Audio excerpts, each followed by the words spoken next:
অনেক দিন আমার সাথে কথা বলিসনি। এঙ্গেজমেন্টের পর কেমন যেন পাল্টে গিয়েছিস। হ্যাঁ, তাজওয়াকে ভালোবেসে ফেলেছিস নাকি? হ্যাঁ, আহি ভ্রু কুঁচকে বলল, পাগল নাকি তুই? এটার প্রেমে আমি পড়বো? No way. কাল রেস্টুরেন্টে একসাথে ইফতার করেছিস। আহি ভ্রু কুঁচকে বলল, তুই আমাকে দেখেছিস? হ্যাঁ। ডাকিসনি কেন? তোর ফিয়ন্সের সামনে কিভাবে যাব? আর আমার সাথে আমার কলেজের বন্ধুরা ছিল। শখ করে তাজওয়ারের সাথে খেতে যাইনি, কারণ আছে। তোকে সময় করে সব বলবো। বাদ দে এসব। ওই বেটাকে বিয়ে করতে হচ্ছে কেন? চল পালিয়ে যাই। আহি বুকে হাত গুজে বলল, তারপর বিয়ে করে ফেলবো তোকে। তোর বাবা মাকে মেরে ফেলবে। চিনিস না খান সাহেবকে? এরপর দেখা যাবে আমার জন্য তুই ঝামেলায় পড়েছিস। তুই রাজি থাকলে আমি সব ঝামেলা কাটাতে পারবো। আচ্ছা, হঠাৎ তুই আমাকে বিয়ে করতে চাচ্ছিস কেন? বিয়ের বয়স হয়েছে, ভাবলাম তোকেই বিয়ে করে ফেলি। পার্মানেন্ট বেস্ট ফ্রেন্ড পেয়ে যাব। আর তাজওয়ারকে বিয়ে করলে তো আমার সাথে বন্ধুত্ব রাখা তো সম্ভব হবেই না। তোর যে কোয়ালিফাইড ফিয়ন্সে, এর আশেপাশেও আমি নেই। আহি রাতের চুলগুলো এলোমেলো করে দিয়ে বলল, পৃথিবীর কোনো কোয়ালিফাইড পুরুষ আমার এই এলোমেলো সুপুরুষ বন্ধুকে আমার কাছ থেকে আলাদা করতে পারবে না। রাত আহির দিকে মুগ্ধ দৃষ্টিতে তাকিয়ে মনে মনে বলল, কিভাবে বলবো? তোকে আমি ভীষণ ভালোবাসি। অগ্রহায়ণের সুশীতল হাওয়া জানালা গলে পুরো ঘরে ছড়িয়ে পড়ছে। এলোমেলো ঘরে এদিক ওদিক শপিং ব্যাগ ছড়ানো। ব্যাগগুলো ঠেলে একপাশে রেখে বিছানায় হাত পা ছড়িয়ে শুয়ে পড়ল লিনাশা। ঈদের 1 সপ্তাহ পরেই নাইবের সাথে তার বিয়ে। নাইব আর লিনাশার 3 বছরের প্রেমের সম্পর্ক। তাদের দেখা হয়েছিল বইয়ের দোকানে। হ্যালো এভরিওয়ান, মোজবেটের সাথে আমার এক্সপিরিয়েন্স সত্যি অনেক মজার, যা আমাকে নগদ পুরস্কার জেতার সুযোগ করে দিয়েছে। একটি খেলা সবচেয়ে এক্সাইটিং হলো প্লিঙ্কো। খেলাটির পুরো ডিটেলস বলে আমি আপনাদের সারপ্রাইজ নষ্ট করতে চাচ্ছি না। ট্রাস্ট মি, এটি হবে আপনাদের জন্য একটি নতুন এক্সপিরিয়েন্স। আপনি যদি একজন গেম লাভার হন, মোজবেট দিচ্ছে এক্সাইটিং সব গেম অফার। মোজবেটই দিচ্ছে খেলায় খেলায় নগদ পুরস্কার জেতার সুযোগ। মোজবেটে রয়েছে বিকাশ, নগদ, রকেট উপায় অন্যান্য অনলাইন ট্রানজ্যাকশন। এর মাধ্যমে দ্রুত ও সহজে আপনার টাকা ডিপোজিট ও উইথড্র করার সুবিধা। সাথে থাকছে দিনে 24 ঘন্টা, সপ্তাহে 7 দিন কাস্টমার কেয়ার সাপোর্ট। এই প্ল্যাটফর্মটি দিচ্ছে লাইভ স্ট্রিম ম্যাচ দেখার সুযোগ। নিচে দেয়ার আমার প্রোমো কোডটি ইউজ করে রেজিস্ট্রেশন ও আপনার প্রথম ডিপোজিটে পেয়ে যাচ্ছেন এক্সাইটিং ওয়েলকাম বোনাস আর 250টি free spin. Don't miss this offer. শহরে সেই বছর ফাল্গুন মাসে 15 দিনের বইমেলা হয়েছিল। লিনাশা সেদিন সন্ধ্যায় তার পছন্দের একটি বই কেনার জন্যে মেলায় এসেছিল। ভাগ্যক্রমে একটি স্টলে সেই বইটি পাওয়া গেল। লিনাশা যেই বইটিতে হাত দিতে যাবে তার আগেই একজন যুবক সেই বইটি নিয়ে নিল। লিনাশা প্রকুচকে সেই যুবকটির দিকে বেশ কিছুক্ষণ তাকিয়েছিল। অপরিচিত একটি মেয়ের এমন অদ্ভুত চাহনি দেখে ছেলেটি লিনাশাকে জিজ্ঞেস করলো, কোনো সমস্যা? লিনাশা বইটি কেড়ে নিয়ে বলল, এই বইটি কেনার জন্য আমি অনেক দূর থেকে এসেছি। এবার ছেলেটি লিনাশার হাত থেকে বইটি টেনে নিল আর বলল, এটা লাস্ট পিস, আর এটা আমার লাগবেই। লিনাশা কিছু বলার আগেই ছেলেটি বইয়ের দাম দিয়ে দিল। লিনাশা বইটির দিকে এক দৃষ্টিতে তাকিয়ে রইল। এদিকে ছেলেটি বই নিয়ে চলে গেল আর লিনাশা দোকানদারের দিকে তাকিয়ে বলল, আচ্ছা, বইটা কি অন্য কোথাও পাওয়া যাবে না? দোকানদার মাথা নেড়ে বলল, এটা লিমিটেড ছিল, বইটি আর বের হবে না। লিনাশা মলিন মুখে হাঁটতে লাগলো। মনে মনে লেখককেই বকাবকি করছিল সে। কেমন লেখক, অল্প কিছু বই বের করেই হারিয়ে গেছে। হঠাৎ লিনাশার সামনে সেই অপরিচিত ছেলেটি এসে দাঁড়ালো। এবার লিনাশা বলল, কি সমস্যা? বইটি কি আপনার খুব প্রয়োজন? হ্যাঁ, কিন্তু স্টক আউট। আপনি চাইলে আমি আপনাকে বইটি ধার দিতে পারি। কেন? কারণ আমি কাউকে হতাশ করতে চাই না। আপনি কোথাকার হিতৈষী? এই দেশেরই, এই জেলেরই কাছে আমার বাড়ি। এত কিছু জানতে চাইনি। বাই দ্য ওয়ে, আপনি আমাকে বই ধার দেবেন কিভাবে? এই যে হাত দিয়ে দেব, আমি আপনাকে হাতে হাতে দেব, আর আপনি আমাকে হাতে হাতেই ফেরত দেবেন। লিনাশা ভ্রু নাচিয়ে বলল, সেটাই তো জানতে চাচ্ছি, আপনি আমাকে কোন আক্কেলে বিশ্বাস করছেন? ছেলেটি হাসলো, বলল, আমি মানুষ দেখে বুঝতে পারি সে কেমন। আমার মনে হলো আপনি বইটি পড়েই আমাকে ফেরত দিবেন, এমনকি বেশ যত্ন করবেন। বইয়ে দাগ দেওয়ার আগে 100 বার ভাববেন। লিনাশা অবাক হয়ে বলল। আপনি পাক্কা কোনো জ্যোতিষী? ছেলেটি আবার হাসলো। এরপর বুক পকেট থেকে একটা কলম বের করে বইয়ের উপর কিছু একটা লিখে লিনাশার হাতে ধরিয়ে দিয়ে চলে গেল। লিনাশা অবাক চোখে ছেলেটির যাওয়া দেখছে। এরপর আকাশ সম বিস্ময় নিয়ে বাসায় এসে বইটির পাতা উল্টাতেই দেখলো সেখানে ছেলেটির নাম আর ফোন নম্বর লেখা। লিনাশা তা দেখে ধপ করে চেয়ারে বসে পড়ল। জীবনে প্রথম কোনো ছেলে তাকে ফোন নম্বর দিয়েছে। বেশ ভালোই লাগলো তার। বার কয়েক আয়নায় নিজেকে দেখে নিল সে। হয়তো অভিনব কৌশলে নম্বর আদান প্রদান করে প্রেম করার ইচ্ছে প্রকাশ করেছিল। বেশ ভাব আসলো লিনাশার। সেই নম্বরটিতে কল দেওয়ার তীব্র বাসনায় 2 দিনেই বইটি শেষ করে ফেলল সে। এরপর 2 দিন পর সন্ধ্যায় কল করলো নম্বরটিতে। বেশ ব্যস্ত মানুষ তো, 4 বার কল দেওয়ার পরও ধরল না। অভিমান হলো লিনাশার, কিন্তু ফিরতি কল এলো রাত 10টার একটু পর। লিনাশার মান অভিমান ভেঙে গেল মুহূর্তেই। গলা খাকারি দিয়ে 1 গ্লাস পানি খেয়ে কলটা রিসিভ করলো সে। এরপর উপাস থেকে ছেলেটি বলে উঠল, হ্যালো, নাইব তামজিদ বলছি। আমি নীলাশা মেহেরা। জি, কোনো প্রয়োজন? বইটা পড়া শেষ। নাইব বেশ অবাক হলো। সে তো ভুলেই গিয়েছিল। মনে পড়তেই মুচকি হেসে লিনাশার সাথে কুশল বিনিময় করলো। জিজ্ঞেস করলো, বইটি কেমন লেগেছে? আরো বলল, লিনাশা যেন এক বাক্যে বইটির চমৎকার একটা রিভিউ দেয়। নাইবের এমন গম্ভীর কথাবার্তায় লিনাশা হাঁপিয়ে উঠছিল। প্রেমের কথা কম, পড়ালেখার কথাই যেন বেশি ছিল তাদের কথোপকথনে। লিনাশা বেশ বিরক্ত। জীবনে প্রথম কোনো ছেলে তাকে নম্বর দিয়েছে, তাও এমন আতেল। লিনাশা কল কেটে ঘুমিয়ে পড়ল। এর কয়েকদিন পর বইটি ফেরত দেওয়ার জন্য তাদের দেখা হলো একটি রেস্টুরেন্টে। বেশ ফিটফাট পোশাক পরেই আগমন ঘটল নাইব তামজিদের। সেদিন নাইব লিনাশার হাবভাব দেখেই বুঝে ফেলল এই সুদর্শন যুবকটিকে লিনাশার ভালো লেগেছে। একজন পুরুষের জন্য এটা বেশ মজার বিষয়। যে কোনো মেয়ে তাকে পছন্দ করেছে আর সে এটা ধরতেও পেরেছে। তবে নাইব বেশ ভদ্র। সে লিনাশার পছন্দের প্রতি সম্মান রাখলো। বেশ ভালোই কথাবার্তা হলো তাদের।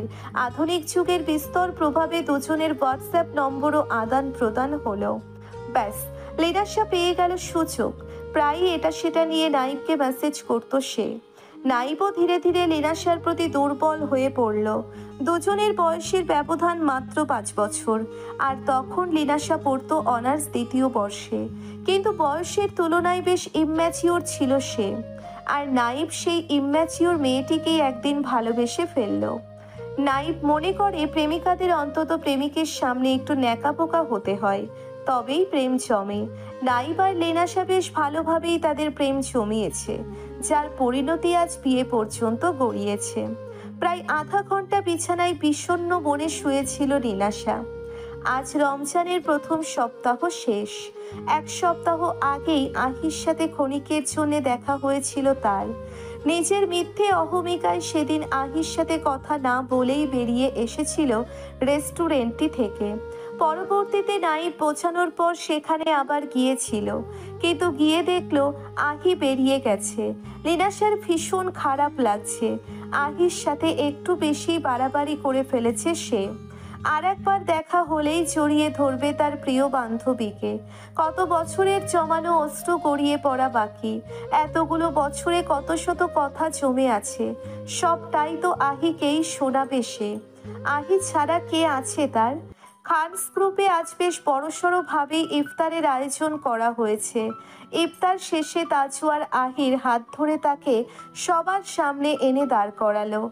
আহি বেশ বিরক্ত, তবুও উজ্জ্বলের কথা মতো সে ঠোঁটে হাসি ঝুলিয়ে অভিনয় করার চেষ্টা করছে। তাজু আর সবাইকে উদ্দেশ্য করে বলল, আপনারা তো জানেনই এই মাসে আমার এঙ্গেজমেন্ট হয়েছিল। আজ আমি আমার ফিয়ন্সের সাথে সবার পরিচয় করিয়ে দেব। মিট উইথ মাই লাভলি ফিয়ন্সে ওয়াসিকা কবির আহি। and one and only beautiful daughter of Mr. Rizwan Kabir.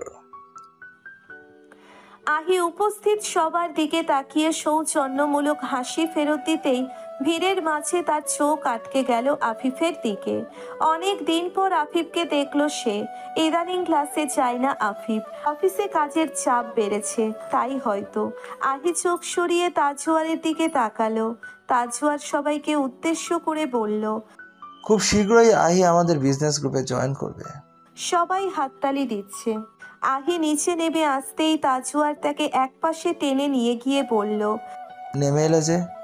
আহি ভ্রু কুঁচকে বলল, সবই বুঝলাম, কিন্তু তোমার বিজনেস গ্রুপে জয়েন হচ্ছি এটা কেন বললে? কেন, ভুল কিছু বলেছি? অবশ্যই আমি বিজনেস করব না, আমি আর্টিস্ট হব, আর এটাই আমার ড্রিম।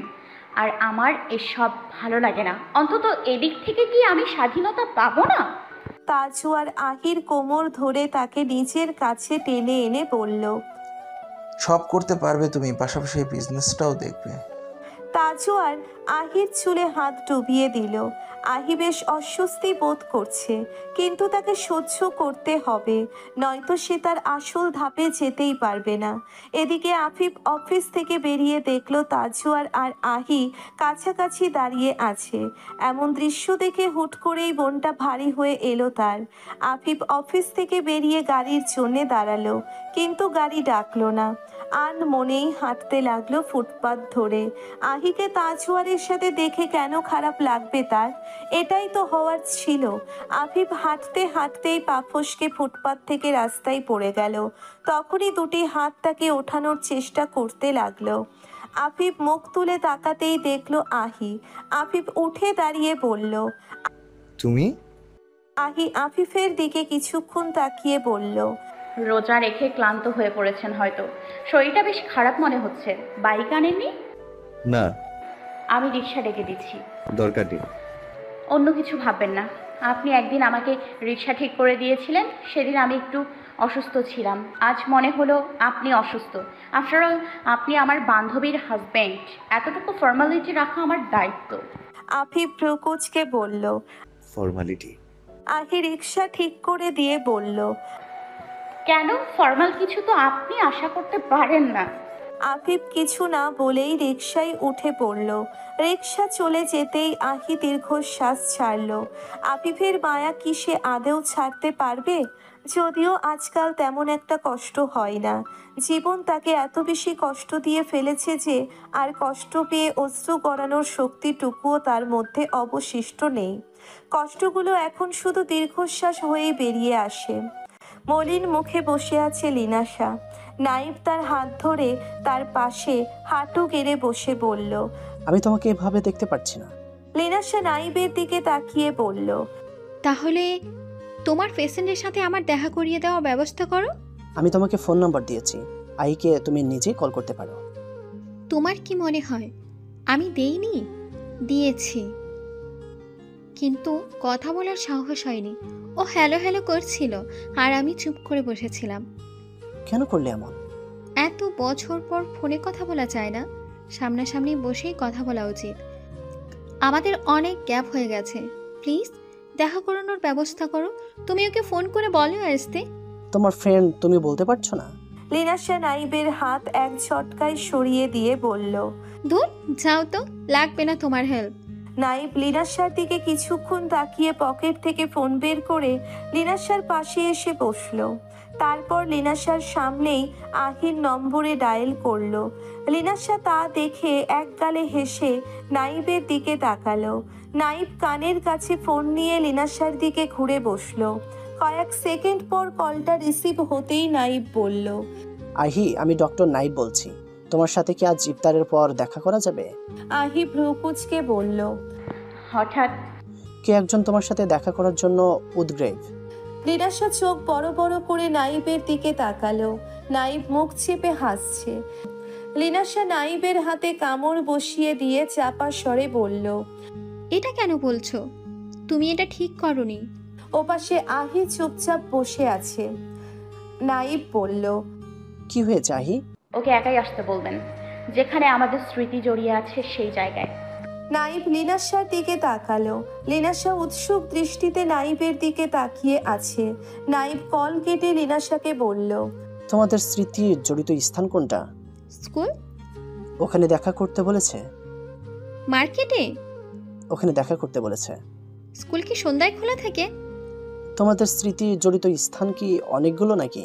হ্যাঁ, স্কুল তো স্বাভাবিক স্মৃতি জড়িতই হবে, কিন্তু স্কুলের পাশে যেই শপিং মলটা আছে, আমরা প্রতিদিন ক্লাস শেষে ওখানে গিয়ে ফুচকা খেতাম। ঈদের আগে একসাথে ওখানে গিয়ে শপিং করতাম। ওই মলের প্রায় সব দোকানদাররা আমাদের চিনত। কলেজের পর সেই রেস্টুরেন্টটা ছিল আমাদের জন্য স্পেশাল। যেখানে তোমাকে নিয়ে গিয়েছিলাম আরেকটা রেস্টুরেন্ট আছে, ওখানে আমরা 4 জন একসাথে যেতাম। কিন্তু আমার আর আহির আলাদা কিছু জায়গা আছে। একটা পার্ক আছে, ওখানে বসে বাদাম খেতাম আর প্রেমিক প্রেমিকাদের প্রেম দেখতাম। দিনগুলো ভীষণ ভালো ছিল, কিন্তু হঠাৎ একটা ঝড় এসে আমার আর আহির জীবনটা শেষ করে দিয়ে গেল। আর ও তো এত আনলাকি ছিল, যাকে ভালোবাসতো সেই ছেলেটাই আমাদের ফ্রেন্ড পদ্মকে বিয়ে করে ফেলে। আহি পাগলের মতো ভালোবাসতো ছেলেটাকে। নাইব বলল, এখনো ভালোবাসে?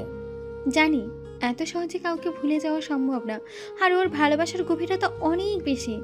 মেয়েটা যাকে ভালোবাসে তাকে ভীষণভাবে ভালোবাসে, আর আফিফকে একটু বেশিই ভালোবাসতো। বাদ দাও সব, এখন তোমার উচিত ওর পাশে থাকা। আহির এই মুহূর্তে ভালো বন্ধু প্রয়োজন। তোমার জায়গাটা এত বছর যে নিয়েছে সেটা বন্ধুত্বের চেয়েও বেশি হয়ে গেছে। লিনাশা ভ্রুকুচকে বলল, মানে? রাতকে চেনো? রাতকে? তোমাদের স্কুলে পড়তো। হ্যাঁ হ্যাঁ, কিন্তু রাত এখানে কেন এলো? ছেলেটাই আহির সাথে এসেছিল। ট্রিটমেন্টের পুরোটা সময় সে আহির পাশে ছিল। ছেলেটাকে দেখে আবার প্রমাণিত হয়ে গেল ছেলে মেয়ে কখনো বন্ধু হতে পারে না, তারা প্রেমে পড়তে বাধ্য। ছেলেটা আহিকে ভালোবাসে। ওর চোখে মুখে ভীষণ অস্থিরতা দেখেছি আমি।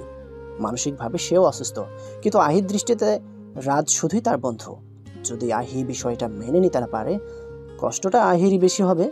মেয়েটা এমনিতে অসুস্থ, সে যদি জানতে পারে রাত তাকে ভালোবাসে, আর সে সম্পর্কটা যদি আহি মন থেকে মেনে নিতে পারে, তাহলে ওদের বন্ধুত্বে একটা দূরত্ব সৃষ্টি হবে।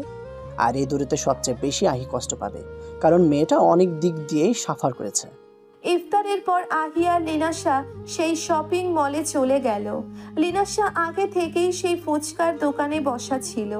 আহিকে দেখেই সে উঠে দাঁড়ালো। লিনাশা জড়তার ভারে নুইয়ে পড়ছে, কিন্তু আহি এখনো সেই প্রাণবন্ত মেয়েটি রয়ে গেল। সে লিনাশাকে দেখেই তার দিকে দ্রুত এগিয়ে গেল আর চাপটে জড়িয়ে ধরল তাকে। লিনাশাও আহিকে জড়িয়ে ধরল। দুজনের চোখে অশ্রু। তারা আজ নিঃশব্দে কাঁদছে না, দুজনেই ফুপিয়ে কান্না করছে, যেন বহু যুগ পর দেখা হলো দুই বান্ধবীর। আহি লিনাশাকে শক্ত করে জড়িয়ে ধরে বলল, প্লিজ আমাকে ছেড়ে যাস না। সবাই শুধু আমাকে ছেড়ে চলে যায়। আমি তো পৃথিবীতে নিঃসঙ্গ থাকার জন্য আসিনি। লিনাশা আহিকে ছেড়ে তার চোখ মুছে দিল। এরপর আহিকে চেয়ারে বসিয়ে তার পাশেই বসলো। আহি লিনাশার হাত ধরে বলল, সরি, একটু বেশি ইমোশনাল হয়ে পড়েছি। লিনাশা নিজের চোখ মুছে বলল, তোর বন্ধু হওয়ার যোগ্যতা আমার নেই। আমি এমন সময় তোর হাত ছেড়েছি, এখন তো সবচেয়ে বেশি আমারই প্রয়োজন ছিল। তুই তো ইচ্ছে করে ছাড়িসনি। আমার ভাগ্যটাই এমন ছিল, আমি কাউকে বেশি দিন কাছে পাই না। এখানে তোর কোনো অপরাধ নেই, সব অপরাধ আমার। আমি কবির সাহেবের মেয়ে, এটাই আমার জীবনের ভয়ঙ্কর সত্য। লিনাশা আহির হাত ধরে বলল, এই সত্যটা এই মুহূর্তে ভুলে যা। মনে কর আজ অনেক বছর পর আবার সেই 14 বছরের আহি আর নীলাশা একে অপরের সাথে দেখা করতে এসেছে। আহি লিনাশার দিকে তাকিয়ে হাসলো। দুজনে বসে অনেক গল্প করলো। এত বছরের জমানো কথাগুলো শেষ হতে হতেই কয়েক ঘন্টা পার হয়ে গেল। মার্কেট বন্ধ করে দেওয়ার তোড়জোড় চলছে। আহি আর লিনাশা সেখান থেকে বের হয়ে দেখলো নাইব গাড়ি নিয়ে দাঁড়িয়ে আছে। নাইব আহি আর লিনাশাকে দেখেই তাদের দিকে এগিয়ে এলো। আহি বলল, থ্যাংক ইউ, আপনার জন্যই আমি লিনাশাকে ফিরে পেয়েছি। নাইব মুচকি হেসে বলল, এমন বন্ধুত্ব হারিয়ে যাক আমি চাই না। এমন বন্ধুত্ব আজকাল হয় না। ইদানিং সবাই নিজেদেরই নিয়েই ব্যস্ত। কি আছে বান্ধবীর আঁকা ছবি ওয়ালে সাজিয়ে রেখে? কেই বা ফোনের স্ক্রিনে বান্ধবীর আঁকা ছবিটাই রাখে। কে আছে যার স্মৃতিতে পুরনো বান্ধবীরা বেঁচে থাকে? সত্যতে এটা বছর না ঘুরতে যোগাযোগ বন্ধ, আর যোগাযোগ বন্ধ মানে ভুলে যাওয়া। কেউ তোমাদের এত বছরের দূরত্ব অথচ কেউ কাউকে ভোলেনি। দুজনেই ল্যাভেন্ডার পছন্দ করে, দুজনেরই প্রিয় ফুল কাঠগোলাপ। আহি আর লিনাশা হাসল। দুজনের ঠোঁটেই প্রশান্তির হাসি। এত বছর পর আহি তার প্রিয় বান্ধবীকে ফিরে পাবে তা সে আশাই করেনি। সৃষ্টিকর্তা তাকে নিরাশ করেননি, সে যা চেয়েছে তাই পেয়েছে। হয়তো সময়টা দীর্ঘ ছিল। আহি আকাশের দিকে তাকালো, বুক ভরে শ্বাস নিল সে। আজ তার আত্মবিশ্বাস বেড়ে গেছে। তার মন বলছে সে সব ফিরে পাবে। হয়তো সময়টা আরেকটু দীর্ঘ হবে, কিন্তু একবার যেহেতু সৃষ্টিকর্তা তার এত দিনের প্রার্থনা কবুল করে ছোট একটা ইশারা দিয়েছেন, তাহলে ভবিষ্যতেও তার পাশেই থাকবেন। কয়েকদিন বেশ ফুরফুরে মেজাজে দিন কাটছে আহির। প্রতিদিন 3 ঘন্টা লিনাশার সাথে ফোনে কথা বলে সময় কাটায় সে। আর ইফতারের পর দুইজনেই ঈদের বাজার করতে বেরিয়ে যায়। যতক্ষণ মার্কেট খোলা থাকবে ততক্ষণ দুই বান্ধবী ঘোরাঘুরি করবে। 15 রোজার পর থেকে মার্কেট বন্ধ হবে আরও দেরিতে। তখন প্রায় দোকান সেহরি পর্যন্ত খোলা থাকে। আহি আর লিনাশা সেই সময়টুকু ঘুরে ফিরে সেহরি করে বাসায় ফেরে। তাদের প্রতিদিনের কথা যেন শেষই হচ্ছে না। বেশ কয়েকদিন যাবৎ মিসেস লাবণী এসব লক্ষ্য করছেন। লিনাশার সাথে আহির কথাবার্তা হয়, সেটা তিনি জানেন না। তাই লাবণী ধরে নিয়েছেন আহি রাদের সাথেই ঘোরাঘুরি করছে। আজ ইফতার শেষে আহি নিজের রুমে এসে শুয়ে রইল।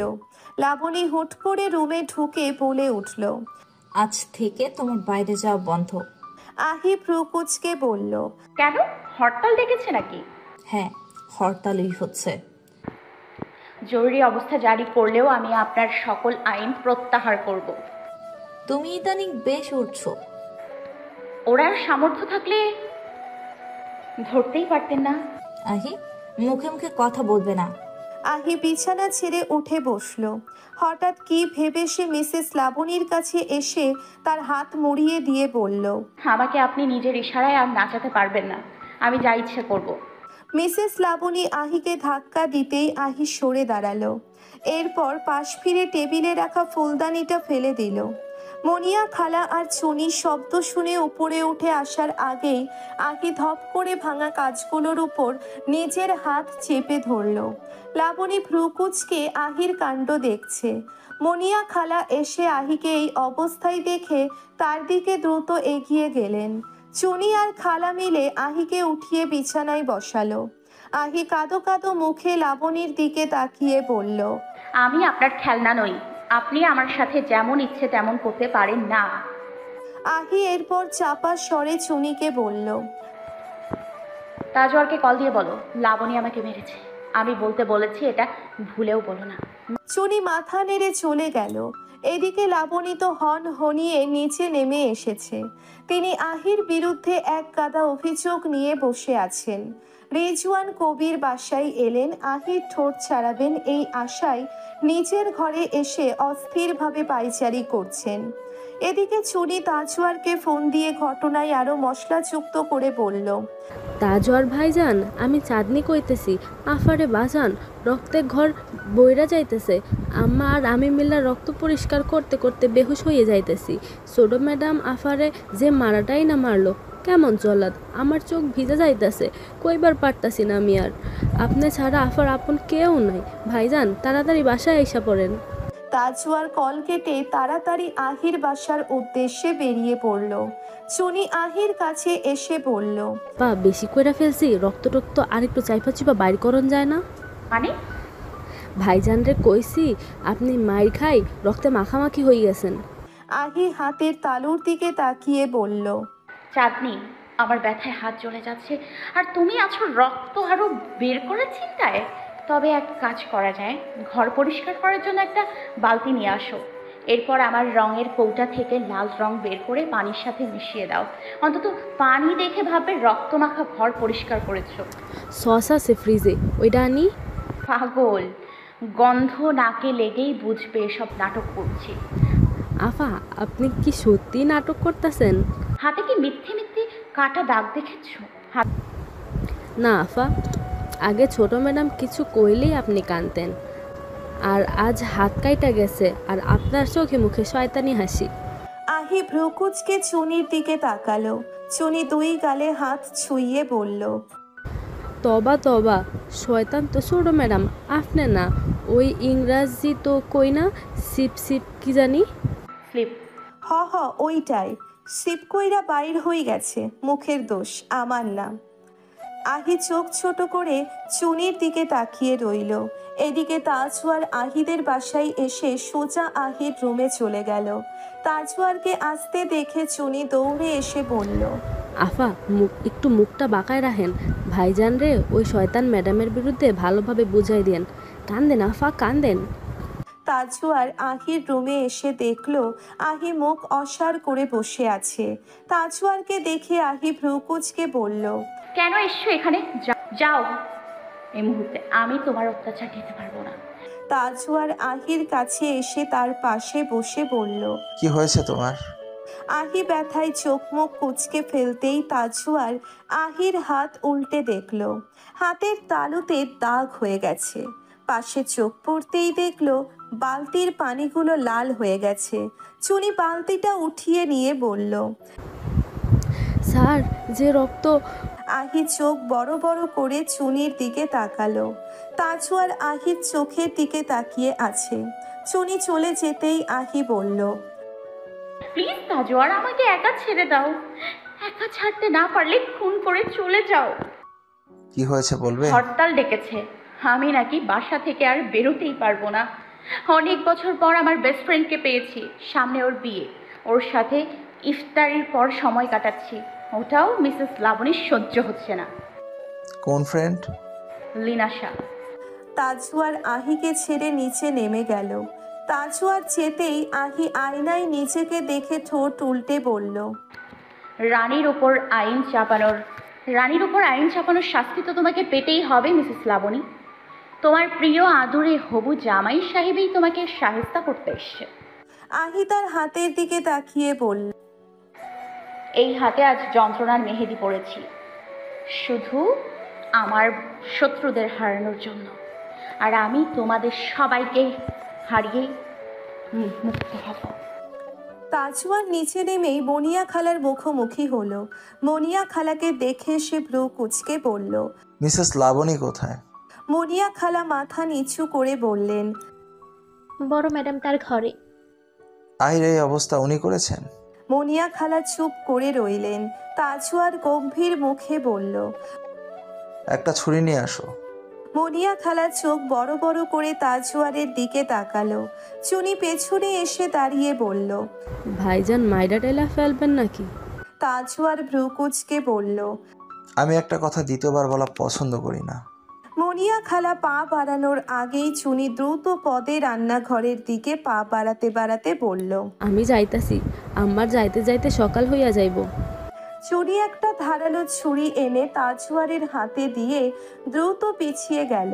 তাজওয়ার এদিক ওদিক ঘুরিয়ে ছুরিটা দেখছে। চুনি ঢোক গিলে মায়ের হাত চেপে ধরে বলল, আম্মা সচক্ষে খুনাখুনি দেখলে কি পুলিশ আমাগরে ধইরা নিয়ে যাইব? মনিয়া খালা মেয়ের হাত সরিয়ে দিয়ে বললেন, চুপ কর ফাজিল মাইয়া, ছুরি দিতে কইলো আর তুই দিয়া দিলি। তাজওয়ার এবার মনিয়া খালার দিকে তাকিয়ে বলল, একটা প্লেট নিয়ে আসো, আর প্লেট ভর্তি মরিচ আর লবণ নিয়ে আসবে। চুনি হেসে বলল, যাও আম্মা, আমরা হুদাই ভয় পাইতেছি, স্যার তো আপেল খাইব, তাই ছুরি আনাইতেছে। মনিয়া খালা ভ্রু কুচকে বললেন, লবণ মরিচ দিয়া আপেল খাই তোরে কে কইছে? পেয়ারা আমরা আমলকি এইসব খাই শুনছিলাম। টেবিলে তো আপেল ছাড়া কিছুই নাই। ও হয়তো স্যারের পকেটে আছে, গ্যারাজে দাঁড়ায় থাকে, পোলাটার পকেটেও ফল থাকে, চুরি কইরা নিয়ে আসে, আমারও দেয়। এখন কি এইসব কইবার সময়? যা ছোট মায়ের ডাইকান, আমি মরিচ নিয়ে আইতাছি। মনিয়া খালা এক প্লেট মরিচ আর লবণ নিয়ে এসে তাজওয়ারের দিকে এগিয়ে দিল। তাজওয়ার টেবিলে ছুরি আর প্লেটটি রেখে বলল, মিসেস লাবণীকে নিচে ডেকে আনো। মনিয়া খালা মাথা নেড়ে সিঁড়ি বেয়ে ওঠার আগেই মিসেস লাবণী নিচে নেমে এলেন। তাজওয়ারকে দেখে তিনি ভ্রু কুচকে বললেন, তাজওয়ার, তুমি হঠাৎ এখানে?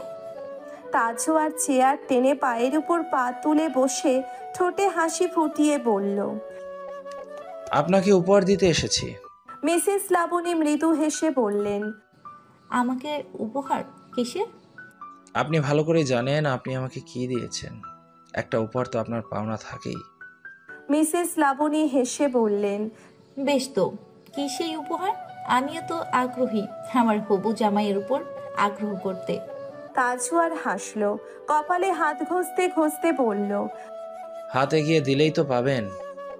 মিসেস লাবণী দুষ্টু হাসি হেসে বললেন, শাশুড়ির সাথে এমন দুষ্টামি মানায় না। ইয়াং শাশুড়ির সাথে সবকিছুই মানায়। আফটার অল শাশুড়ি মা তো আমার বয়সী। মিসেস লাবণী হাত এগিয়ে দিলেন। তাজওয়ার চোখের পলকেই টেবিল থেকে ছুরিটা নিয়ে লাবণীর হাতের তালুতে চালিয়ে দিল। মনিয়া খালা তা দেখে ভয়ে পিছিয়ে গেলেন। লাবণী চিৎকার করে উঠল। লাবণীর চিৎকার শুনে আহি আর চুনি অবাক দৃষ্টিতে একে অপরের মুখ চাওয়াচাই করতে লাগলো। এদিকে লাবণী হাত চেপে ধরে কিছু বলতে যাবেন তার আগেই তাজওয়ার তার হাত ধরে রক্তমাখা স্থানটি লবণ মরিচ মিশ্রিত প্লেটের উপর এনে রাখলো। লাবণী তাজওয়ারকে সরিয়ে দেওয়ার চেষ্টা করতে লাগলো, কিন্তু তাজওয়ার আরো শক্ত করে তাকে চেপে ধরে বলল, আহিকে আঘাত করার অধিকার কারণেই। যে আহিকে আঘাত করবে আমি তার অস্তিত্ব মিটিয়ে দেব। আহিকে ভালোবাসার অধিকার আমার, আঘাত করার অধিকারও আমার। আহি নিচে নেমে লাবণীর এই অবস্থা দেখে তাজওয়ারের দিকে দৌড়ে এগিয়ে এলো আর চেঁচিয়ে বলল, পাগল তুমি? তাজওয়ার ভাবলেশহীন সুরে বলল, তোমাকে দেওয়া আঘাতের চেয়ে বেশি আঘাত দিয়েছি আমি। আগামী 1 সপ্তাহ বাম হাতেই সব কাজ সারতে হবে। আহি চুনির দিকে তাকালো। চুনি মুখ চেপে হাসছে। আহি নিজের হাসি আটকে তাজওয়ারের দিকে তাকিয়ে মলিন মুখে বলল, তুমি কেন আমার জন্য ওনাকে আঘাত করছো? আমার জন্য কারোর কিছু করতে হবে না, আমার ভাগ্যে এসবই আছে। লাবণী চেঁচিয়ে বলল, অভিনয় বন্ধ করো আহি। তাজওয়ার ভয়ঙ্কর দৃষ্টিতে লাবণীর দিকে তাকাতেই লাবণী চুপ হয়ে গেল। তাজওয়ার আহির হাত ধরে বলল, আমি তোমাকে এক্ষুনি ডাক্তারের কাছে নিয়ে যাব, চলো আমার সাথে। আহি ব্যস্ত কণ্ঠে বলল, না তাজওয়ার, আমার ভালো লাগছে না, তুমি ডক্টর বাসায় নিয়ে এসো, আমার বাইরে যেতে ইচ্ছে করছে না। এদিকে লাবণী হাত পরিষ্কার করে মনিয়া খালাকে বললেন হাতে ব্যান্ডেজ করে দেওয়ার জন্য। মনিয়া খালা শশব্যস্ত হয়ে হাতে ব্যান্ডেজ করে দিলেন। লাবণী এবার কাতর মুখে তাজওয়ারের সামনে এসে দাঁড়ালেন। তাজওয়ার কিছু বলার আগেই তিনি বললেন, আহি কি তোমাকে আমার বিরুদ্ধে মিথ্যে কিছু বলেছে?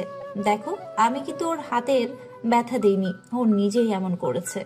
আহি অবাক দৃষ্টিতে লাবণীর দিকে তাকিয়ে বলল, আমার কাছে প্রমাণ নেই, আর প্রমাণ নেই তাই সবাই আমার সাথে যা ইচ্ছা ব্যবহার করছে। আহি এবার তাজওয়ারের হাতে সেই ছুরিটা দিয়ে কান্না ভেজা কণ্ঠে বলল, প্লিজ কিল মি, আমি এসব আর নিতে পারছি না। আহি মাথায় হাত চেপে ধরে বলল, শরীরটা অবশ হয়ে আসছে আমার। তাজওয়ার আহিকে জড়িয়ে ধরল। আহি চোখ মুখ কুঁচকে মনে মনে বলল, এই ব্যাটা জড়িয়ে ধরার কোনো সুযোগই হাতছাড়া করবে না। তাজওয়ার ব্যস্ত কণ্ঠে বলল, আর ইউ ওকে? লাবণী বললেন, আহি ঠিকই আছে, এসব ওর নাটক, বিশ্বাস করো না ওকে, ওই নিজেই নিজের হাতে কেটেছে। তাজওয়ার রাগী স্বরে বলল, কেন কাটবে নিজের হাত? নিশ্চয় আপনি ওকে বাধ্য করেছেন। বাধ্য করিনি, শুধু বলেছি রাদের সাথে শেহরি পর্যন্ত ঘোরাঘুরি না করতে। আহি চেঁচিয়ে বলল, রাত এসবের মধ্যে কেন আসছে? রাতের সাথে আমি ঘোরাঘুরি করি, আপনাকে কে বলেছে? যদি এই মুহূর্তে আপনি প্রমাণ করতে পারেন আমি এতদিন রাতের সাথে ঘুরেছি, তাহলে আমি এক্ষুনি নিজের প্রাণ নিয়ে নিব। আচ্ছা, তাহলে তোমার নতুন কোনো প্রেমিক নিশ্চয়? তাজওয়ার রাগী স্বরে বলল। আহি ওর ফ্রেন্ড লিনাশার সাথে ছিল। মিসেস লাবণী তাজওয়ারের কথায় ভ্যাবা চ্যাকা খেয়ে গেলেন। পরক্ষণেই তিনি বললেন, তোমাকে কে বলেছে? আহি বলেছে। তাজওয়ারের কথায় লাবণী এবার বিস্তর হাসলেন। এরপর হাসি আটকে বললেন, আর তুমি বিশ্বাসও করলে? মানে? আরে নীলাশা, আমার বোন, তুমি কি নীলাশার ব্যাপারে কিছু জানো না? নীলাশা আর আহি দেখা হওয়ার অসম্ভব, ওদের তো কোনো যোগাযোগই নেই। নীলাশা তো আহির সহ্যই করতে পারে না। আহি মনে মনে হাসলো। তাজওয়ার আহির দিকে ভ্রুকুচকে তাকালো। আহি এবার চুনিকে বলল, চাঁদনি, আমার ফোনটা নিয়ে এসো। লাবণী বললেন, ফোন দিয়ে কি করবে? চাঁদনি, আমার ফোনটা নিয়ে আসো। আমাকে তো লিনাশা সহ্যই করতে পারে না। আমিও সবাইকে জানাতে চাই লিনাশা আমাকে কি পরিমাণ ঘৃণা করে। টনি ফোন নিয়ে আসতে আহি ফোনের লক তাজওয়ারকে দেখিয়ে বলল, এটাই ফাইনাল। আজকের পর থেকে কেউ যদি আমার প্রাইভেসি নিয়ে ঘাটাঘাটি করে, না আমি এই বাসায় থাকবো, আর না আমি তোমাকে বিয়ে করব। অসহ্য লাগছে সব। আমি মানুষ, কোনো যন্ত্র নই। আহি এবার লিনাশার নম্বরে ডায়াল করলো। এরপর কলটা লাউড স্পিকারে রাখলো। লিনাশা হ্যালো বলতেই লাবণী চমকে উঠল। লিনাশা বলল, আহি, আমি একটু পর তোকেই ফোন করতাম। চল আজ রাতে জুয়েলারি শপে যাই। বিয়ের পর পরার জন্য কিছু চুড়ি কিনবো ভাবছি। আহি লাবণীর দিকে তাকিয়ে বলল, আজ বাদ দে, আমার হাত কেটে গেছে। লিনাশা ব্যস্ত কণ্ঠে বলল, কিভাবে কাটলো? সব বাদ দে, অমন কিছু হয়নি। আমি এখন রাখছি, পরে কথা হবে।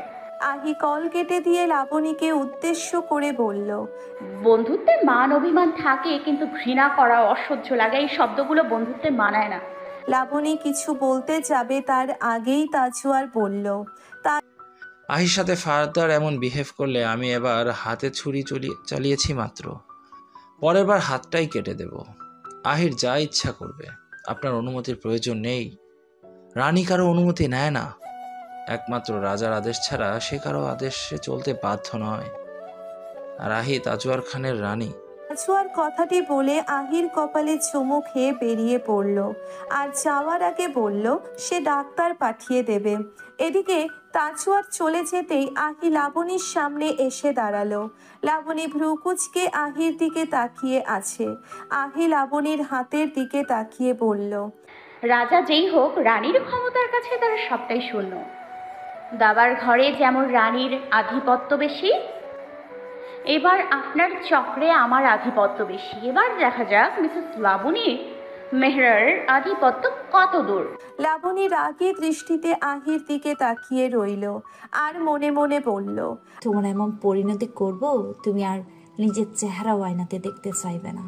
আহি মলিন মুখে রেস্টুরেন্টে বসে আছে, তাজওয়ার তার সামনে বসা। দুজনেই আজ একসাথে ইফতার করেছে। আহি তাজওয়ারের দিকে তাকিয়ে বলল, তুমি গতকাল মিসেস লাবণীর সাথে যা করেছো ঠিক করনি, এটা অন্যায়।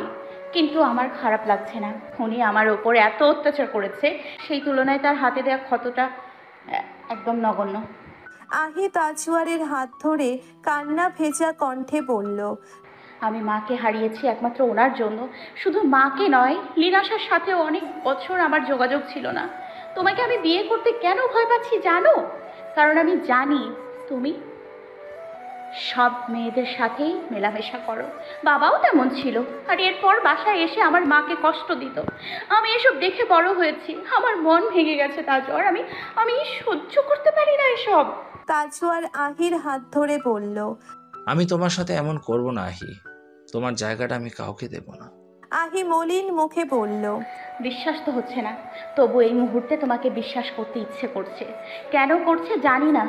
তাজওয়ার মুচকি হাসলো। আহির হাতে তার ঠোঁট ছুঁয়ে বলল, তুমি হয়তো আমাকে ভালোবেসে ফেলেছো, আর এটা তুমি বুঝতেই পারছো না। আহি মনে মনে বলল, বইয়ে গেছে আমার। এবার তাজওয়ার বলল, কাল আমার বন্ধু একটা পার্টি অ্যারেঞ্জ করেছে, তুমি সন্ধ্যার পর তৈরি থেকো। রমজান মাসে কিসের পার্টি? আরে ওরকম কিছু না, সবাই একসাথে ডিনার করব। ইফতারের আয়োজন করতে পারতো। আমার এসব বোরিং লাগে। আর তোমার ফ্রেন্ডদের আমি মোটেও বিশ্বাস করতে পারি না। বিয়ের পর অন্তত ওরা যাতে আমার সামনে না আসে। তাজওয়ার মুচকি হেসে বলল, তুমি যা বলবে তাই হবে, কিন্তু পার্টিটা অ্যাটেন্ড করতেই হবে। প্লিজ আহি, না করো না। তোমাকে অনেকের সাথে পরিচয় করিয়ে দেব। আফটার অল আমাদের এঙ্গেজমেন্টের পর কোথাও ঘোরা হয়নি। তাজওয়ারের অনুরোধে পরদিন আহি সেই অনুষ্ঠানে উপস্থিত হলো।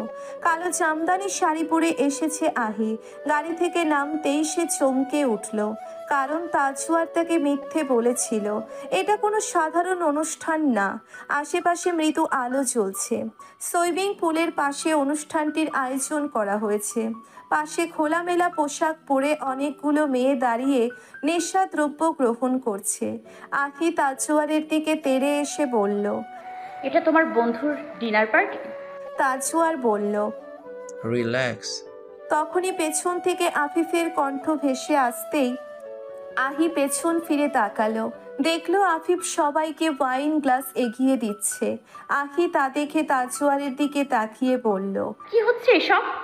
তাজওয়ার বলল, আরে তুমি জানো না, আফিফ রাফাত এখন আমার পার্সোনাল অ্যাসিস্ট্যান্ট। পার্সোনাল অ্যাসিস্ট্যান্ট কি ওয়েটারের কাজ করে? তাজওয়ার খানের অ্যাসিস্ট্যান্টকে সব করতে হয়। তোমার কেন সমস্যা হচ্ছে আহি? আহি ভ্রুকুচকে বলল, আফিফ আমার ফ্রেন্ডের হাজবেন্ড, জিনিসটা দেখতেই দৃষ্টিকটু লাগছে। কাম অন সুইটহার্ট, এমন ফ্রেন্ড বানাও কেন যাদের ক্লাসই তোমার সাথে ম্যাচ করে না। আহি বিরক্ত মুখে তাজওয়ারের দিকে তাকিয়ে রইল। তাজওয়ার আফিফকে ডাকতেই আফিফ আর আহির চোখাচোখি হলো। আফিফ চোখ নামিয়ে ট্রে নিয়ে তাজওয়ারের সামনে এসে দাঁড়ালো। তাজওয়ার বাঁকা হেসে একটি মেয়ের দিকে তাকিয়ে ভ্রু নাচাতেই মেয়েটি এলোমেলো পা ফেলে আফিফের দিকে এগিয়ে এলো। আফিফের কাছাকাছি আসতেই মেয়েটি আফিফকে হালকা ধাক্কা দিল, আর অমনি আফিফের হাতে থাকা গ্লাসটি উল্টে গেল, আর গ্লাসে থাকা সব অ্যালকোহল মেশানো পানীয় আহির শাড়িতে ছিটকে পড়ল। আহি কয়েক পা পিছিয়ে যেতেই আফিফ ব্যস্ত কণ্ঠে বলল, সরি। তাজওয়ার হুট করে সবার সামনে আফিফের গালে সশব্দে চড় বসিয়ে দিল। আফিফ স্তব্ধ হয়ে দাঁড়িয়ে আছে। আহি নিজেও অবাক। সে তাজওয়ারের হাত সরিয়ে দিয়ে বলল, পাগল হয়ে গেছো? আমাকে পাগল বলছো তুমি? দেখলে না ও কি করলো? দৃষ্টিতে তাকিয়ে আছে আফিফের দিকে। আফিফের হাতে টিস্যু। সে মাথা নিচু করে দাঁড়িয়ে আছে। অনুষ্ঠানে উপস্থিত সবার দৃষ্টি আফিফ আর আহির দিকে। আহি কিছু বলতে যাবে তখনই তাজওয়ার আফিফকে উদ্দেশ্য করে বলল, কি হলো, দাঁড়িয়ে আছো কেন? তুমি আমার ফিয়ন্সের শাড়িটাই নষ্ট করে দিয়েছো। শাড়িটা তো এই মুহূর্তে পরিষ্কার করে লাভ নেই, অন্তত জুতো জোড়া তো মুছে দাও। আফিফ হাঁটু গেড়ে বসতেই আহি সরে দাঁড়ালো। তাজওয়ারের দিকে রাগী দৃষ্টিতে তাকিয়ে বলল, বেশি বাড়াবাড়ি করছো তুমি। তোমার কেন এত সমস্যা হচ্ছে? তুমি জানো কেন সমস্যা হচ্ছে? তোমাকে বলেছি আফিফ পদ্মের। তাজওয়ার আহির ঠোঁটে আঙ্গুল রেখে তাকে চুপ করিয়ে দিল। এরপর আহির ঠোঁটে আঙ্গুল বুলিয়ে বলল, অন্যের স্বামীর প্রতি তোমার এত মায়া থাকা উচিত না। আহি তাজওয়ারের দিকে তাকালো। তার চোখ দুটিতে স্পষ্টভাবে অশ্রু ভিড় করেছে। তাজওয়ার তা দেখে বাঁকা হাসলো। আহি তাজওয়ারের হাসি দেখে বলল, ভেবেছি তোমার মধ্যে পরিবর্তন এসেছে, কিন্তু না। আমার বাসায় মুনিয়া খালার চুনি আছে, ওরা কখনো আমার পায়ে থাকা অবস্থায় আমার জুতোয় হাত দিতে পারেনি। আর তুমি এতগুলো লোকের সামনে আমার চেয়ে বয়সে আর সম্মানে বড় একটা মানুষকে বলছো আমার জুতো পরিষ্কার করে দিতে। অন্যের স্বামী হোক আর যাই হোক, আফিফের একটা সম্মান আছে। ও শিক্ষিত ছেলে, ও তোমার অফিসের যোগ্যতা নিয়ে এসছে, এসব কাজ করতে আসেনি। তাজওয়ার জোর গলায় আফিফের দিকে তাকিয়ে বলল, তোমাকে কি কাজ দিয়েছি ভুলে গেছো? তাড়াতাড়ি আহির জুতা জোড়া মুছে দাও। আফিফ এবার আহির পায়ে হাত দিল। তাজওয়ার সরে অন্য পাশে গিয়ে বসলো। তাজওয়ারের বন্ধুরাও বেশ আয়েশ করে বসেছে, যেন তারা কোনো নাটক দেখতে বসেছে। আহি ইতস্তত বোধ করছিল। আফিফ ক্ষীণ কণ্ঠে বলল, আহি ভ্রুকুচকে বলল, কি? আফিফ তার হাঁটুর উপর আহির ডান পাটা উঠালো। ধীরে ধীরে আহির পা মুছে দিতে দিতে বলল, তাজওয়ার খান সেদিনের প্রতিশোধ ভালোভাবেই নিচ্ছে। আহি আফিফের কথা শুনে তাজওয়ারের দিকে তাকালো। তাজওয়ার দূরে বসে আছে, সে আফিফের কথা শুনছে না। আফিফ আবার বলল, আমার জন্য তুমি তাকে নিয়াজের বাড়িতে নিয়ে গিয়েছিলে। আমার জন্য তুমি তাকে এমন একটা কাজ করতে বাধ্য করেছিলে যেটা সে করতে চায়নি। আমার জন্য তুমি কিছু করলেই সে তার দ্বিগুণ আমাকে ফিরিয়ে দেবে। তাহলে কেন করছো আমার জন্য এসব? আহি পা সরিয়ে ফেলতেই আফিফ উঠে দাঁড়ালো। আহির চোখের দিকে তাকিয়ে বলল, আমাকে আর পদ্মকে একা ছেড়ে দাও। আহির ভীষণ রাগ উঠল। সে হনহনিয়ে সেখান থেকে চলে গেল। আফিফ এক নজর তাজওয়ারের দিকে তাকাতেই দেখল তাজওয়ার বেশ উৎসুক দৃষ্টিতে আফিফের দিকে তাকিয়ে আছে। এদিকে আহি একপাশে এসে দাঁড়ালো। হাতে থাকা ব্যাগটা ছুঁড়ে মারল মেঝেতে। ফুপিয়ে কেঁদে উঠল সে। মিনমিনিয়ে বলল, কি ভেবেছো আফিস? আমি তোমাকে ভালোবাসি তাই আমাকে যা ইচ্ছে শোনাবে? আমি তোমাকে আর কখনোই ইম্পর্টেন্স দিব না। আমাকে পদ্ম বলেছিল, তাই আমি নিয়াজের বাড়িতে গিয়েছিলাম। আর যদি তোমার জায়গায় অন্য কেউ থাকতো তবুও আমি একটা না একটা স্টেপ নিতাম। আফটারঅল আমার ফ্রেন্ডের হাজব্যান্ড বিপদে পড়েছিল, কিন্তু তুমি ভাবছো তোমাকে ভালোবাসি বলেই তোমার কাছে ছুটে গিয়েছিলাম। তোমার জন্য কি এখন আমি পদ্মের সাথেও যোগাযোগ ছিন্ন করে ফেলবো? আহি চোখ মুছে বলল, ঠিক আছে, তোমাদের ভালোর জন্য আমি এখন সেটাই করব। তোমাদের জীবনে ঝড় আসলেও আমি ফিরে তাকাবো না। এখন তোমার বউকে কোলে নিয়ে বসে থাকো তুমি, ইডিয়েট ম্যান। আহি পেছন ফিরতেই দেখলো আফিফ তার পিছনে দাঁড়িয়ে আছে। আহি আফিফকে দেখে চেঁচিয়ে বলল, যাও এখান থেকে। এখানে কি করছো? আফিফ ক্ষীণ কণ্ঠে বলল, সরি। তোমার সরি আমার লাগবে না। নিজেকে কি ভাবো তুমি? হ্যাঁ, একমাত্র তুমি ছাড়া কি আমার জীবনে কি কোনো পুরুষ নেই? এখন আর আমার সামনেও এসো না। পদ্মের সাথেও আমি আর যোগাযোগ রাখবো না। তোমরা বউ জামাই মিলে বেস্ট ফ্রেন্ড হয়ে যাও। আফিফ হাসলো। আহি চোখ বড় বড় করে আফিফের দিকে তাকিয়ে বলল, তুমি হাসছো? তোমার কথা শুনে হাসি পেয়ে গেল। তুমি আসলে একটা ইডিয়েট। আজ যা হয়েছে ভালোই হয়েছে।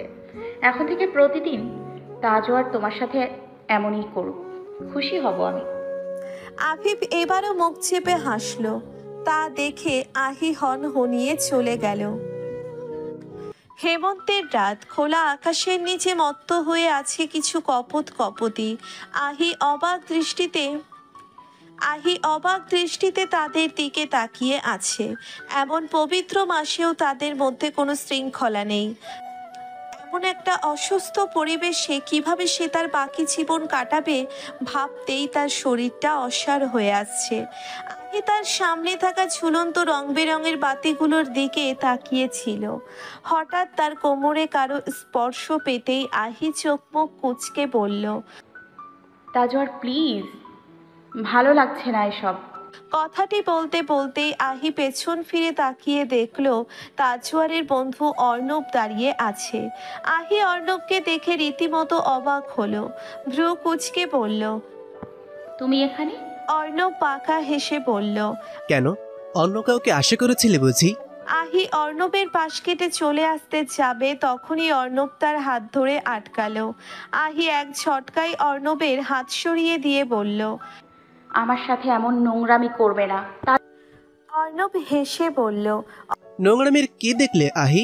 অর্ণব এরপর চোখ বন্ধ করে বুকে হাত রেখে বলল, আহ, নামটা উচ্চারণেই এত শান্তি পাচ্ছি, না জানি তোমার মাঝে ডুব দিলে কত শান্তি পাবো। আহি কথাটি শুনেই সশব্দে অর্ণবের গালে চর বসিয়ে দিল। অর্ণব গালে হাত দিয়ে কুৎসিত হাসি হেসে বলল, সবাই ড্রাঙ্ক, এই মুহূর্তে আমি ছাড়া তোমাকে কেউই বাঁচাতে আসবে না। অর্ণব আহির হাত চেপে ধরে তাকে নিজের কাছে টেনে এনে বলল, শাড়িতে কোনো মেয়েকে এত চমৎকার লাগতে পারে আমি কখনো ভাবতেই পারিনি। আহি এদিক ওদিক তাকিয়ে বলল, তাজওয়ার কোথায়? অর্ণব হেসে বলল, তাজ ব্যস্ত আছে, হয়তো আজ সারা রাত সে ব্যস্ত থাকবে। তুমি তো ওকে ভালো রাখতে পারছো না, তাই ভালো থাকার জন্য তাকে অন্য জায়গায় ব্যস্ত থাকতে হচ্ছে। আহি অর্ণবকে সরিয়ে দিয়ে বলল, তোমাদের মতো অসভ্য ছেলেদের জায়গা নরকে। অর্ণব হাসলো আর বলল, মনে হচ্ছে তাজকে ইদানিং এসব জ্ঞান একটু বেশিই দিচ্ছ, কিন্তু আমাদের তাজকে তুমি এত সহজে পরিবর্তন করতে পারবে না। আহি উল্টো পায়ে পিছিয়ে যেতেই অর্ণব আহির কোমর ধরে তাকে নিজের কাছে টেনে আনলো। আহি নিজেকে ছাড়ানোর চেষ্টা করছে। অর্ণব তা দেখে বলল, তুমি অন্তত একদিন আমাকে সময় দাও, এরপর তুমি যা চাইবে আমি তোমাকে তাই এনে দেব। আহির চোখে অশ্রু ভিড় করতে লাগলো। সে ভেজা কণ্ঠে বলল, তুমি আমাকে যেমন ভাবছো আমি তেমন মেয়ে নই। আমাকে ছাড়ো বলছি, আমি এসবে ইন্টারেস্টেড নই, প্লিজ। অর্ণব আহিকে আরো জোরে চেপে ধরল। আহি অর্ণবের শক্তির সাথে পেরে উঠছে না। হঠাৎ পেছন থেকে অর্ণবের পিঠে সজোরে কেউ ঘুষি মারল। অর্ণব ভারসাম্য হারিয়ে মুখ থুবড়ে পড়তেই আহিও ভারসাম্য হারিয়ে ফেলল, কারণ সে আহিকেই ধরে রেখেছিল। কিন্তু আহির পিঠ মাটি স্পর্শ করার আগেই সেই মুষ্টিবদ্ধ হাতটি উন্মুক্ত হলো। মানুষটি শক্ত করে আহির হাতটা আঁকড়ে ধরল। এরপর আহিকে নিজের দিকে টেনে এনে বলল, তুমি ঠিক আছো? আহি কাঁপা কণ্ঠে বলল, আফিফ, তুমি এখনো যাওনি? যাইনি। ভালোই তো হয়েছে যাইনি। আমি যদি এখন চলে যেতাম কি হতো? আহি চুপ করে রইল। আফিফ গম্ভীর মুখে বলল, তোমাকে কে বলেছে এখানে আসতে? আহি, এই জায়গা তোমার জন্য না। তাজওয়ার নিয়ে এসছে আমাকে। আমার জন্য তুমি ওকে ভালো করেই চেনো। ও তোমাকে নিয়ে আসতে চাইলে তুমি আসবে কেন? আর এই কয়েক মাসে আমার ওকে আরো ভালো করেই চেনা হয়ে গেছে। এদিকে অর্ণব মাটি থেকে উঠে হাত ঝাড়তে ঝাড়তে বলল, এই ফকিরের বাচ্চা, তোর সাহস কি করে হয় আমার গায়ে হাত তোলার? আফিফ আহিকে আড়াল করে দাঁড়ালো। অর্ণব আফিফের গায়ে হাত উঠাতে যাবে, তার আগেই আফিফ হাত ধরে বলল, তোমরা আমাকে অনেক অপমান করেছো, আমি সহ্য করেছি, কিন্তু আমার সামনে কোনো মেয়ের সাথে খারাপ ব্যবহার করতে পারবে না। আমি চুপ করে দাঁড়িয়ে থাকবো এটাও আশা করো না। অর্ণব হাসলো, শব্দ করেই হাসলো। এরপর আফিফকে হালকা ধাক্কা দিল। আহি আফিফের শার্ট খামচে ধরে বলল, আফিফ, চলো এখান থেকে চলে যাই। আমি চাই না আমার কারণে তোমার কোনো সমস্যা হোক। এদিকে অর্ণব জোরে জোরে তাজওয়ারের নাম ধরে ডাকলো। তাজওয়ার একটু পর বাড়ির ভিতর থেকে বেরিয়ে এলো। তাজওয়ারের সাথে বেরিয়ে এলো একটি মেয়ে। মেয়েটার পরনের জামা কাপড় এলোমেলো। মেয়েটাকে দেখে আহির চোখ অশ্রুসিক্ত হয়ে উঠল। যেই মানুষটার সাথে তার সংসার করতে হবে, সেই মানুষটা যদি এমন হয় তখন কষ্ট পাওয়াটা স্বাভাবিক। এরই মধ্যে তাজওয়ারের বাকি বন্ধুরাও বেরিয়ে এলো। তাদের মধ্যে সজীব ভ্রুকুচকে পড়ল। অর্ণব সজীবের কথা উত্তর না দিয়ে তাজওয়ারকে উদ্দেশ্য করে বলল। তাজওয়ার তার পাশে দাঁড়িয়ে থাকা মেয়েটির দিকে আর চোখে তাকিয়ে আমতা আমতা করে বলল। আহি তাচ্ছিল্যের হাসি হেসে মিনমিনিয়ে বলল, আড্ডা দিচ্ছে। অর্ণব বলল, তোর ফিয়ান্সে ব্যস্ত তোর পার্সোনাল অ্যাসিস্ট্যান্টের সাথে। আফিফ আর আহি অবাক দৃষ্টিতে অর্ণবের দিকে তাকালো। অর্ণব রুক্ষ দৃষ্টিতে আহির দিকে তাকিয়ে বলল, তুই যাকে বিয়ে করতে যাচ্ছিস সে একটা ক্যারেক্টারলেস। আফিফের এবার রাগ উঠে গেল। সে অর্ণবের কলার ধরে তাকে ঘুরিয়ে নাক বরাবর ঘুষি মেরে বলল, আরেকবার আহিকে নিয়ে বাজে কথা বললে আমি তোকে মেরে ফেলবো। তাজওয়ার এসে আফিফের কলার ধরতেই আহি তাজওয়ারের হাত ধরে বলল, তুমি তোমার বন্ধুর কথা বিশ্বাস করো না। তোমার বন্ধু মিথ্যা কথা বলছে। ও নিজে আমার সাথে বাজে ব্যবহার করেছে। আফিফ তো আমাকে ওর কাছ থেকে ছিনিয়ে নিয়েছে। অর্ণব বলল, তাজ, তুই তো আমাকে চিনিস, আমি কি তোর ফিয়ান্সের সাথে এমন কিছু করতে পারি? তাজওয়ার আহির দিকে তাকালো। আহির চোখে জল, আর তার দৃষ্টি তাজওয়ারের হাতের দিকে, যেই হাত দিয়ে সে আফিফের কলার ধরে রেখেছে। তাজওয়ার এবার চোখ মুখ কুঁচকে তার এক হাত দিয়ে আফিফের গলা চেপে ধরে অন্য হাত মুঠো করে আফিফের মুখে ঘুষি মারতে লাগলো। আহি তাজওয়ারকে সরানোর চেষ্টা করছে, কিন্তু আহির এই অস্থিরতা তাজওয়ারকে আরো হিংস্র করে তুলছে। সে আফিফকে মাটিতে ফেলে তার পেটে লাথি মারতে লাগলো। এসব দেখে আহি মাটিতে ধপ করে বসে পড়ল। আফিফকে মার খেতে দেখে আহির চোখ ঝাপসা হয়ে এলো। নিঃশ্বাস ফেলতে কষ্ট হচ্ছিল তার। জোরে জোরে শ্বাস নিতে লাগলো আহি। অস্থির লাগছিল তার। হাত পাও অস্বাভাবিকভাবে কাঁপছে।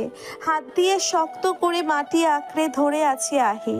তাজওয়ারের চোখ আহির দিকে পড়তেই সে থেমে গেল। আহির দিকে কিছুক্ষণ স্থির হয়ে তাকিয়ে দ্রুত তার কাছে এসে বসলো। আহি অস্থিরভাবে ছটফট করছে।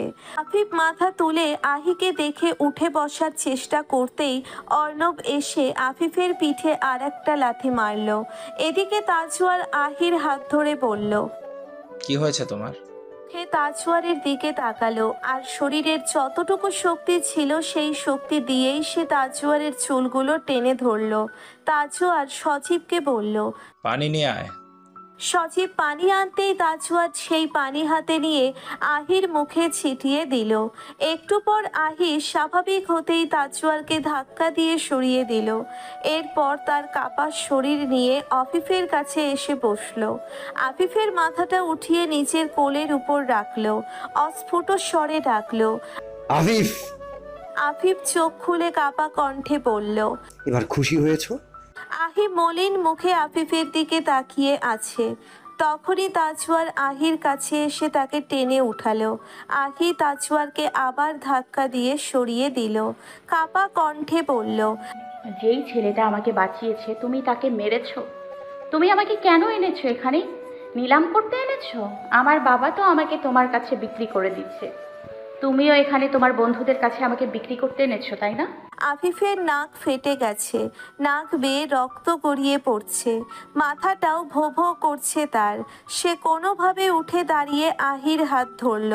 তাজওয়ার কিছু বলার আগেই আফিফ বলল, যদি আমার স্ত্রী বা আমার বোনের সাথে বাইরের কোনো ছেলে খারাপ ব্যবহার করতো তাহলে আমি আপনার মতো নির্বাক দাঁড়িয়ে থাকতাম না। আর আপনি যাকে ভালোবাসেন তাকে আপনার বন্ধুদের সাথে একা ছেড়ে অন্য জায়গায় ব্যস্ত হয়ে গেছেন। সরি স্যার, আমি আপনার অ্যাসিস্ট্যান্ট মাত্র, কিন্তু এমন অসম্মান আমি দেখে থাকতে পারবো না। আমাকে তো বেশ মারলেন। জানি আপনার আমার প্রতি কেন এত রাগ, কিন্তু একবার ওই দিকের সিসি ক্যামেরাটা দেখে আসবেন। আফিফের কথা শুনে অর্ণব অবাক দৃষ্টিতে সেদিকে তাকালো। বাসাটা চিলানের, কিন্তু এই বাসার প্রতিটা স্থান অর্ণবের মুখস্থ। গাছের সাথে লাগানো সিসি ক্যামেরাটা কখনোই অর্ণব খেয়াল করেনি। সে ভ্রুকুচকে আফিফকে বলল, কি বলতে চাইছো তুমি? আফিফ তাজওয়ারের দিকে তাকিয়ে বলল, সত্যিটা আগে আপনি জেনে নেবেন, তারপর বিচার করবেন, আর বিচার শেষে আহির সাথে দেখা করবেন। আফিফ আহির দিকে তাকিয়ে বলল, মানুষ খারাপ হতে পারে, তার পরিস্থিতি প্রতিকূলে থাকতে পারে, কিন্তু যাকে আমরা একবার বা এক সেকেন্ডের জন্য ভালোবেসেছি তাকে অসম্মান করা যায় না। তাকে বিশ্বাস করতে হয়, তাকে আগলে রাখতে জানতে হয়। আফিফ এবার তাজওয়ারের দিকে তাকিয়ে বলল, ভালোবাসা মানে শুধু তার প্রতি যত্ন নেওয়া যে আপনার পাশে আছে। ভালোবাসা তো একজন অসৎ মানুষকেও সৎ বানিয়ে ফেলতে পারে। যদি না পারে তাহলে সেটা ভালোবাসা না, সেটা জেদ আর অহংকার মাত্র। তাজওয়ার আহির হাত ধরতে যাবে তার আগেই আফিফ তাকে আটকে দিয়ে বলল, আমি আহিকে আপনার সাথে এই মুহূর্তে একা ছেড়ে যেতে পারবো না। আপনি সজ্ঞানে ফিরেই আহির সাথে দেখা করবেন, এর আগে নয়। আফিফ আহির হাত ধরে তাকে টেনে নিয়ে গেল। আহি ভীত চোখে তাজওয়ারের দিকে তাকিয়ে আছে। তাজওয়ার যে তাকে আটকাচ্ছে না, এতেই বেশ অবাক হয়েছে আহি। গাড়িতে উঠেই আফিফের দিকে তাকালো আহি, ক্ষীণ কণ্ঠে বলল, থ্যাংক ইউ। আফিফ আহির দিকে তাকালো। আহি বলল, আমি কিন্তু এবার তোমাকে এসবে জড়াতে বলিনি। আফিফ হাসলো। আহি ভ্রুকুচকে বলল, হাসার মতো কিছু বলিনি। আফিফ বলল, তখন যা বলেছিলাম বলে ফেলেছি। মাঝে মাঝে আমি অনেক কথা ভেবে বলি না, রাগ থেকেও এমন কথা বলে ফেলি যেটার কোনো ভিত্তি নেই, তাই সরিও বলেছি। সরি বলে মার খেয়ে একদম সব ভুলিয়ে দিয়েছো। সত্যি আমি অনেক ভয় পেয়ে গিয়েছিলাম। তাজওয়ার কাউকে খুন করতে দ্বিতীয়বারও ভাববে না। সে তোমার সামনে এই কাজ করতো না। তুমি কিভাবে শিওর হলে? সেটা তোমার জানতে হবে না। সাসপেন্স রেখে কথা বলছো কেন? আফিফ হাসলো। আহি ভ্রুকুচকে তাকালো। এরপর দুজনেই নীরব। আহি বলল, পদ্মকে কি বলবে? আফিফ দীর্ঘশ্বাস ফেলে বলল, সেটাই ভাবছি। ও খুব চিন্তা করবে। আমার জন্য মারামারি লেগেছে শুনলে আমাকে নিয়েও চিন্তা করবে। মেয়েটা তোমাকে ভীষণ ভালোবাসে। সেদিন তুমি নিয়াজির বাড়িতে যাওয়ার পর ও খুব ভয় পেয়ে গিয়েছিল। আফিফ আহির দিকে তাকিয়ে আছে।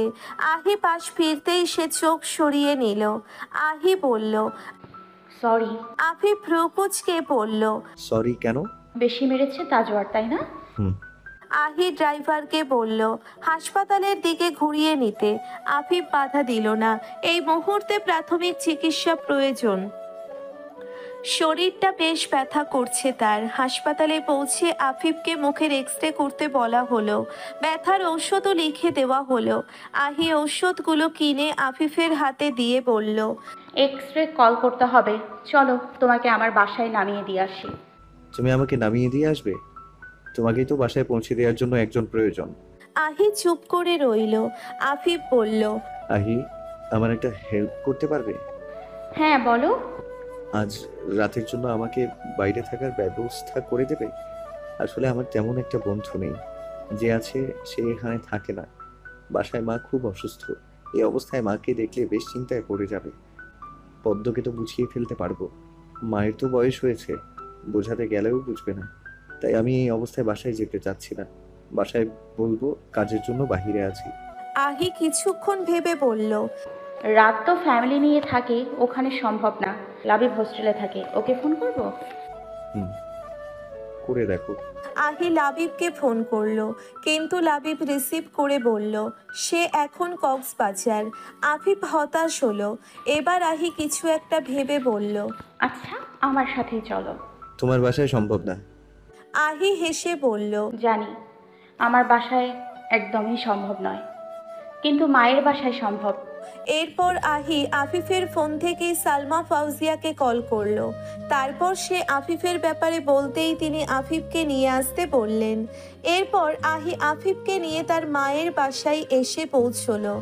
আফিফ বলল, আন্টি কিছু মনে করবেন না তো? আন্টি রাজকুমারীর জন্য তোমার এই অবস্থা হয়েছে, তোমাকে তো রাজা বানিয়ে রাখবে। আফিফ কিছু বলল না। এদিকে সালমা ফাউজিয়া আফিফকে দেখে অস্থির হয়ে পড়লেন। সোফা গুছিয়ে দুটো বালিশ দিয়ে বসালেন, ফল কেটে আনলেন, পানি এগিয়ে দিলেন। এদিকে টুংটাং শব্দ শুনে রোকিয়া ফাউজিয়া ঘুম থেকে উঠে পড়লেন। সালমা ফাউজিয়া মায়ের দিকে তাকিয়ে বললেন, মা, আহি এসেছে? রোকিয়া আহির উপর বিরক্ত হলেও আজ আহিকে সামনাসামনি দেখে কেঁদেই ফেললেন। নাতনিকে জড়িয়ে ধরে কপালে গালে চুমু খেলেন। অতি স্নেহে আহির হাত জড়িয়ে সোফায় বসলেন। এরপর আফিফের দিকে তাকিয়ে কিছুক্ষণ আফসোস করলেন। আফিফ মোটামুটি লজ্জায় পড়ে গেল। এখানে এসে যে মারাত্মক ভুল করেছে সে, এমনভাবে তারা আফিফের দেখাশোনা করছে মনে হচ্ছে সে শ্বশুর বাড়িতে এসেছে। আহি আফিফের পাশে বসে বলল,